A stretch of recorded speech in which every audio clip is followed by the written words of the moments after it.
Hi, my name is Rachel Vegg, the founder of Educating Matters, and I want to share with you a really powerful, simple but effective technique that you can use with a child of any age. I've got 4 children of various ages and I've used it quite successfully with all the different age groups.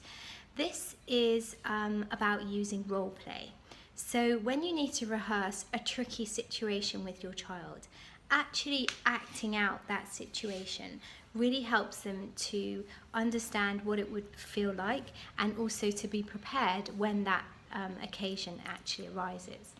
So let me give you some examples of how I maybe have used role play with my own children.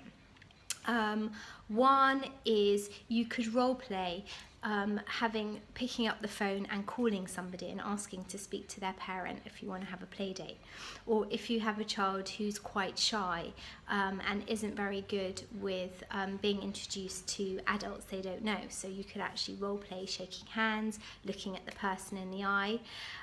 If you are struggling with a younger child, to encourage them to get themselves dressed independently in the morning, when you have a little bit more time at the weekend, you might actually practice getting dressed. Another issue may be your child is either on their PlayStation or playing on their iPad, and when you come and speak to them and tell them it's now time to turn the screen off and go and have dinner or go and do your homework or go and have a bath or go and start anything else, it can be really difficult for them to actually turn the screen off. So I have practiced with one of my kids turning off the iPad when I ask them to. And obviously it's a bit of fun and there's some humour in it, but just going through those motions. With older children, they will be coming up against difficult situations. So for instance, have you had the conversation with your child if they were at a party and somebody offered them alcohol or drugs or asked them to do anything that they're not comfortable with? If you could actually take on either the role of your child or the other teenager that's coming up to them, and actually rehearse the conversation that you had.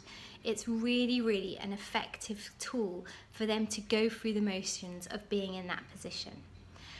What we hear, we forget most of. What you see, you remember more of. And what you actually do, you incorporate into your learning. So I highly recommend that you try role play with your children to set them up to be successful in all sorts of different situations. For further support, please see educatingmatters.co.uk.